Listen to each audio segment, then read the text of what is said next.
নমস্কার বন্ধুরা, আজকে আমি রান্না করছি ছোলার ডাল। দেখুন কি করে রান্না করতে। জিরে ফোড়ন, শুকনো লঙ্কা, আবার কিছু কাঁচা লঙ্কা দিয়ে দিচ্ছি, টমেটো, সামান্য লবণ। টমেটোর কিন্তু গলে গেছে বন্ধুরা। সামান্য আদা বাটা, সামান্য একটু জিরে গুঁড়ো। আর আমি ছোলার ডালটা দিয়ে দিই।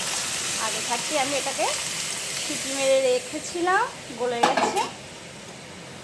ও কি সুন্দর কালার হয়েছে বন্ধুরা। ছোলার ডাল সব কিছুর সাথে ভালো লাগে, রুটি, লুচি, পরোটা, এমনকি ভাতের সাথেও ভালো লাগে বন্ধুরা। পরিমাণ মতো লবণ,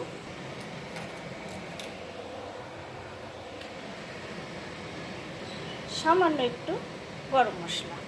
এবার আমি এটাকে একটু নেড়ে চেড়ে নিচ্ছি। ফুটে উঠলেই আমার ছোলার ডালটা হয়ে যাবে বন্ধুরা। কালার কিন্তু খুবই সুন্দর হয়েছে, বেশি মশলা না, খুব সহজেই। বন্ধুরা, ছোলার ডাল কিন্তু কমপ্লিট। কেমন হয়েছে, কেমন হচ্ছে কমেন্টে অবশ্যই জানাবেন।